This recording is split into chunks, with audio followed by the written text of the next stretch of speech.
David Davis blames Germany and France for holding up Brexit they're causing deadlock.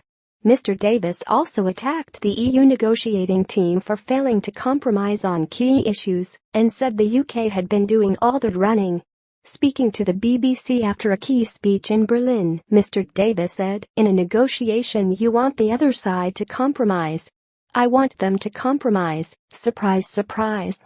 Nothing comes for nothing in this world. But so far, in this negotiation, we have made quite a lot of compromises."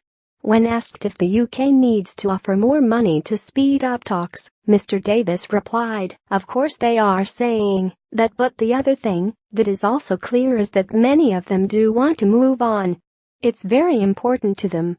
Countries like Denmark, countries like Holland, countries like Italy and Spain, countries like Poland can see the big benefits in the future deal that we are talking about." When asked if Germany and France were holding things up, Mr. Davis responded, "Germany and France are the most powerful players on the continent of Europe. Of course they are. What they believe is very influential, sometimes decisively so. But it's a whole of Europe decision." He added that Brussels had failed to reciprocate the British attempts to resolve key issues during the talks, including the matter of citizens' rights.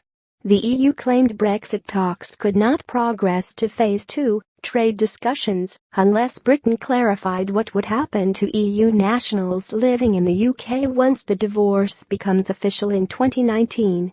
But Mr. Davis said he and his team had offered creative compromise that would have brought much-needed certainty to EU citizens in the UK and British nationals living in other EU member states, but received no matching counter-offer.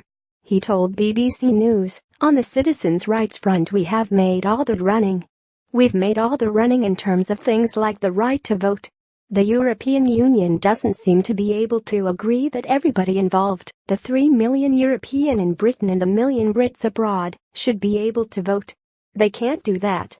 We've been offering some creative compromises. We haven't always got that back." While in Berlin, Mr. Davis warned Germany and other EU member states not to put politics over prosperity during the Brexit talks. He acknowledged discussion with Brussels remained difficult and said the UK remained firm in its plans to establish a close relationship with the EU 27 after Brexit. He said, "In the face of those facts, I know that no one would allow short-term interests to risk those hard-earned gains. Because putting politics above prosperity is never a smart choice."